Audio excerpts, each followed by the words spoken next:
Hoxe imos falar sobre a situación da xestión dos residuos en Galicia, da xestión dos residuos industriais, xa que últimamente, no último ano e medio, veñense sucedendo os conflictos por proxectos que ubican estas plantas de tratamento e vertedoiros en lugares que teñen unha característica común, que son solo rústicos e moitas veces en ubicacións que non son idóneas para preservar a saúde das persoas e a conservación do medio ambiente. Sucederonse estes conflictos no concello de Lousame, onde ainda está en tramitación un proxecto dunha planta de valorización de residuos, en Arteixo, Santa Icía, en Coristanco, na Furoca, onde incluso detrás dese proxecto está unha moción de censura que provocou a investidura dun alcalde que saiu do Partido Socialista apoiado polo Partido Popular, por un alcalde poliimputado do Partido Popular.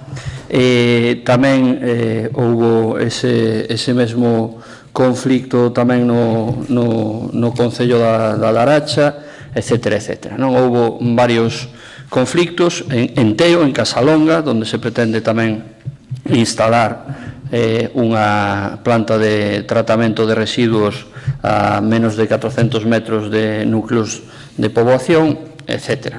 Ben, eses conflictos provocando alarma social son derivados tamén, esa alarma social, de que os que xa están en funcionamento non están sendo controlados do xeito que se debera. A Xunta de Galicia teima na súa permisividade 100% e control 0%, e, ademais, evidencias en casos como o do vertedoiro da canteira de Miramontes, na parroquia de Grixoa, aquí mesmo no concello de Santiago de Compostela, onde a loita dos veciños e veciñas conseguiu que se tomaran cartas no asunto no último ano, e os propios veciños comprobaron o incumplimento de ata 27 normativas diferentes na xestión deste vertedoiro, que produce malos olores a toda a parroquia de Grixoa e que produce tamén lixiviados que verten o dominio público hidráulico, contaminando augas, contaminando fontes e regatos. Ben, a mala xestión da Xunta de Galicia da falta de controlo que provoca esa alarma social cando se pretenden instalar os vertedoiros ou as plantas de tratamento noutros lugares.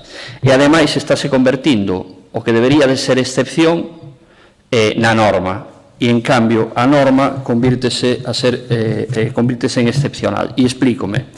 O Plan de Xestión de Residuos de Galicia fixa os criterios para a selección das ubicacións e da localización das instalacións.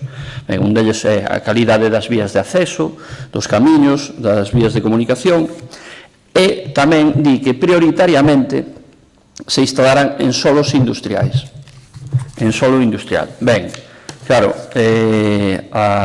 só excepcionalmente e motivadamente os solos, ou sea, as instalacións deberían de ser en solo rústico, non? Ben, claro, as empresas o que están facendo é xusto ao revés. Por unha cuestión de maximizar beneficios, o que están ubicando prioritariamente e xeralmente estas instalacións en solo rústico, moitas veces solo rústicos con algún tipo de protección tamén especial. Ben, nese caso o que buscan as empresas é evidente un maior beneficio, pero o que está acontecendo é que non se está cumplindo o propio Plan de Xestión de Residuos Industriais de Galicia do 2016-2022, que contempla o principio fundamental de garantir a non xeración de riscos para a auga, aire, solo ou para as persoas, e, en cambio, non está a garantir a Xunta de Galicia o cumprimento deste principio que é irrenunciable. Denunciamos tamén que a conselleira de Medio Ambiente, a señora Beatriz Mato, é unha conselleira de Medio Ambiente a media xornada, xa que está máis ocupada na súa precampaña electoral na Coruña que en actuar nestas cuestións, en preservar o medio ambiente e a saúde das persoas. Por lo tanto, non planifica, non respeta a planificación, non garante a preservación ambiental e, ademais, o único que fai cando nos preguntamos aquí no Parlamento é improvisar desculpas e facerlle de parapeto diante das empresas, non? Frente á impotencia que sinten moitos destes veciños cando cando teñen que actuar moitas veces en procesos kafkianos de ter que ser eles os que garantan o cumprimento da legislación frente a unha consellería que mira para outro lado ou incluso enreda as xestións que fan estes veciños e veciñas. Polo tanto, estáse xeralizando a ubicación de vertedoiros en lugares donde non debería ser, en solos rústicos de protección para maior negocio das empresas. Hai casos onde a propia Xunta de Galicia aplica un criterio nun lugar e aplica outro criterio noutro. Por exemplo, aplica un criterio na Furoca en Coristanco onde permite ese proxecto e outro en Santa Icía Arteixo onde obriga a facer unha avaliación ambiental integrada ordinaria. Por lo tanto, ante esta situación, ante as denuncias que vimos recibindo dos veciños e veciñas de Teo, dos veciños e veciñas de Lousame, da parroquia de Grixoa, pois actuamos. Temos presentado iniciativas en cada un destes proxectos e temos presentado incluso a petición de que se peche xa o vertedoiro de Grixoa. Ten que pechar. O incumprimento xeralizado da legislación no vertedoiro de Grixoa non admite outra solución que non sexa o peche deste vertedoiro. Ademais, queremos que hai que restaurar a situación anterior a esta nefasta xestión e temos presentado tamén iniciativas para que estes vertedoiros que se pretenden instalar en Teo, en Lousame, nestes lugares, pois se paralicen. Por que? Porque o propio plan indica que neste país hai unha capacidade suficiente de xestión dos residuos actualmente, xeralmente é así, que hai un obxectivo de reducir a produción de residuos e que hai un obxectivo de priorizar que se ubiquen en zonas industriais que teñen mellores accesos, que teñen mellores infraestructuras de saneamento, abastecemento, etc. E, polo tanto, non ten sentido que, en cambio, se estén colocando en lugares de solo rústico. Por eso, presentamos, e o seu obxecto da roda de prensa, presentamos unha iniciativa parlamentar, unha proposición non de lei, na que pedimos varias modificacións normativas e legislativas. Por un lado, promover as reformas legislativas e normativas necesarias para que todos estes proxectos de instalación de plantas de tratamento ou vertedoiros de residuos teñan que pasar obrigatoriamente por unha avaliación ambiental integrada ordinaria e non simplificada, como moitas veces pasan. Por outro lado, pedimos que se modifique a Lei do Solo de Galicia, a Lei 2/2016 do Solo de Galicia, para garantir que só excepcional e motivadamente se poidan implantar este tipo de instalacións en solo rústico de protección ordinaria, eliminando a posibilidade de que se instalen en solos rústicos de especial protección forestal, paisaxística ou natural. E, por último, a terceira medida que propoñemos é que se revise o Plan de Xestión de Residuos de Galicia, os plans de xestión de residuos de Galicia, para incluir unha serie de medidas vinculantes, isto é importante que sexan vinculantes, para determinar a idoneidade da ubicación das plantas de tratamento de residuos industriais, que inclúan, polo menos, que só se poderá ubicar en solo rústico de protección ordinaria ante a xustificación sobre a insuficiencia de capacidade de tratamento na zona e a inexistencia de solo industrial na zona.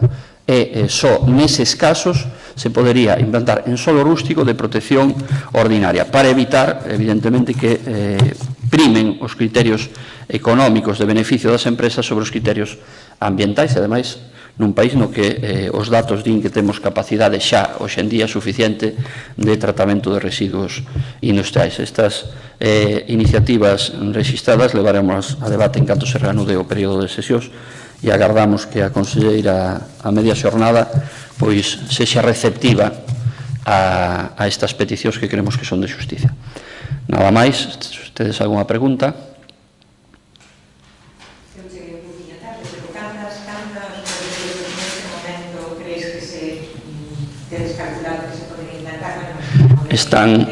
Están en trámite actualmente cinco plantas de tratamento de vertedoiros de residuos industriais e todas están en solo rústico. Cando o plan de xestión de residuos di que prioritariamente se implantarán en solo industrial, como é lógico, ademais, non? Como é lógico. Moitos destes sitios, se os coñecerades, non teñen camiños de acceso con amplitude necesaria, que as características necesarias para pasar os camións que pasan diariamente, provocan molestias aos veciños e veciñas ao pasar por allí, provocan gastos aos concellos de arranxos de camiños, por outra banda tampouco teñen en moitos casos pois nin siquiera saneamento, non? Por lo tanto, o normal é que se cumpla o que di o plan de Galicia, o plan de residuos de Galicia, que é que estén en zonas industriais prioritariamente. Comentabas que solicitaredes unha modificación da lei do solo para as campañas de navidade, non? Sí. Pero se iso xa consta no plan de xestión, bueno, si non se está cumplindo unha normativa, pero se vai cumplir a lei do solo. Ben, porque, bueno, creemos que conste na lei do solo, é dicir, con rango de lei, pois sería moito máis efectivo en caso de que se ubiquen, porque o plan de xestión de residuos, como xa dixen, consta dunha serie de principios que non son vinculantes. E, polo tanto, para a defensa das persoas, por exemplo, dos veciños e veciñas de calquer destes lugares, se incumple unha legislación, unha lei como a lei do solo, pois evidentemente poderán recurrir á xusticia e estarán máis amparados que nun plan, e por eso no terceiro punto tamén decimos que se revise ese plan para que se establezan medidas vinculantes, non? Para non establecer principios ou prioridades, senón que sexa unha cuestión moito máis restrictiva e efectiva, non? Actualmente o enuncia principios reitores, enuncia prioridades, pero non se están cumplindo. E queremos que se a lei do solo prohíbe que nos solos rústicos de especial protección se establezan este tipo de instalacións, pois xa preservaría en moitos destes casos unha ubicación idónea. E, ademais, só excepcionalmente e xustificadamente, e ademais establecemos que teñen que xustificar, é dicir, teñen que xustificar que non haxa capacidade de tratamento na zona e que non haxa solo industrial na mesma zona. Algún deles vais ubicar, pretendes ubicar en solo rústico de protección especial? Si, algún deles xa, incluso xa se ten feito e aceptado unha avaliación ambiental integrada simplificada na Furoca, na Laracha, en solos de protección forestal. Tanto, sí que se están dando eses casos. ¿Cuántas hay actualmente en suelo industrial?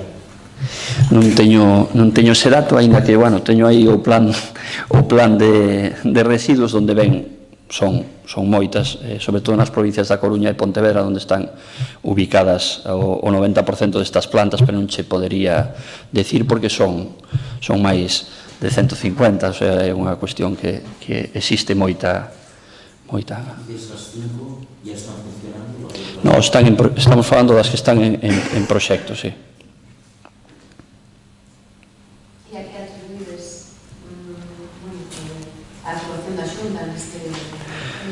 Bueno, noutros temas xa sabedes que temos denunciado, non? A pasividade, cando menos, o desleixo no cumprimento da legislación ambiental por parte da Consellería de Medio Ambiente, cando non, moitas veces, a connivencia con estas empresas.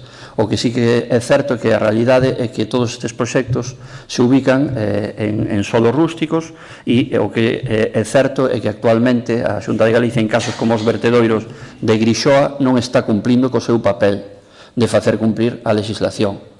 Hai incumplimentos que están incluso na documentación que esta empresa que xestiona o vertedoiro de Grixoa aporta á Xunta de Galicia. Dende hai tempo que se veñen incumplindo, están negro sobre branco, e a Xunta de Galicia só actuou ante a presión dos veciños e veciñas. E, ademais, actuando dun xeito pouco enérxico con esta empresa que debería, xa digo, de pechar.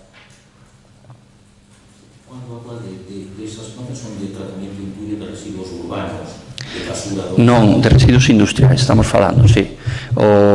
estas son plantas de tratamentos de residuos industriais, pero unha das cuestións que acontecen, como en Grixoa, é que os veciños sospeitan e teñen denunciado que tamén se utilizan para traer residuos que máis ben son residuos urbanos que residuos industriais. Polo seu contido en materia orgánica e auga, pois son máis residuos que proveñen dese tipo. Incluso nas actas, da Xunta de Galicia, que fixo ante as denuncias dos veciños, pois fai constar que polas súas características os vertidos que chegan ao vertedoiro de Grixoa son máis ben residuos urbáns que residuos industriais, non pola súa propia composición. En tal caso, nos aí non o temos comprobado como tal, pero en principio o que sí que hai comprobado é que os contidos que se observaron pois son por riba dos límites permitidos en materia orgánica e en líquido. Me refiero más allá de la cuestión administrativa y legal. O sea, esas 5 plantas representan un peligro para la contaminación de qué? Nos creemos que sí, hai, por unha banda, pola experiencia previa dos que xa están funcionando e polas características dos terreos onde se pretenden implantar, representan un perigo para a contaminación dos acuíferos, porque son en terreos onde pode haber lixiviados que vayan aos acuíferos do entorno e, por outra parte, a saúde das persoas. Olores, emisión de gases que afectan ao medio ambiente e á saúde, como está ocurrindo pois neste mesmo vertedoiro de Grixoa, onde ocurría en Sobrado dos Monxes noutro tipo de vertedoiro, pero sí que son un risco ubicados en lugares onde non teñen as infraestructuras adecuadas. Ben, algunha máis? Sí, sobre o asunto. Ben, unha por unha. Sobre o...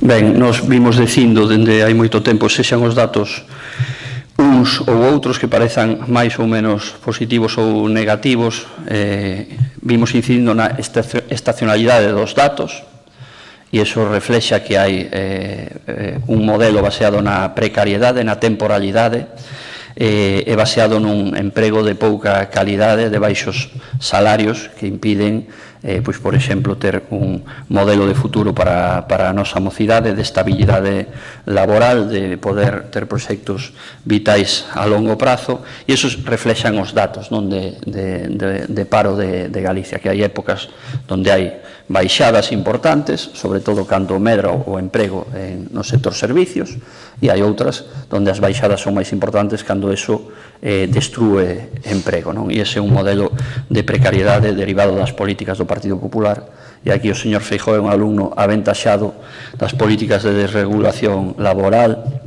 e de promover este tipo de modelo de precariedade, non? Así está, pois, por exemplo, o tema das pensións e do futuro das pensións, que con este modelo laboral é moito máis difícil de soster o futuro das pensións. Sobre a cuestión, xa sabe, podes decir se hai unha data prevista para xuntarse aquí do Martiño? Bueno, hoxe mesmo infórmase de que houbo xa unha xuntanza desa mesa da confluencia, mesa de diálogo, donde se estableceu o que para nós é moi importante neste momento, que é o diálogo e a cooperación para tratar de avanzar e de relanzar o espacio. Para nós o diálogo, a xenerosidade e a cooperación son fundamentais. Nós xa vimos manifestando o noso apoio á iniciativa de Compostela Aberta, porque creemos que así se solucionan as cousas en positivo, dialogando, cooperando e afrontando os problemas con diálogo e xenerosidade. Respecto dos puntos que se adoptaron nesa primeira reunión, totalmente de acordo, non sei se estives Estina. Non estiven, pero en principio o que se reflexa é que hai moitos puntos en común, unha aposta pola unidade popular, unha aposta por preservar o espacio municipalista, por apoiar as mareas municipais, por integrar a pluralidade a través do diálogo e por relanzar o espacio de unidade popular, por relanzar en Marea. A primeira xuntanza foi máis que nada esa toma de contacto e establecer eses puntos mínimos que hai en común entre as diferentes organizacións. Nos valorámoslo positivamente, é un proceso, haberá máis xuntanzas, haberá máis diálogo, iránse concretando máis cousas. A dirección do Partido de Marea está centrada en que eso non é que vai en contra do espírito co que se fundou en Marea, porque deixa que repite os esquemas de coalición, deixa lo máis de notables. Para ser unha forma de tratar de integrar a todo o espazo para que non pase o que denuncia a lei.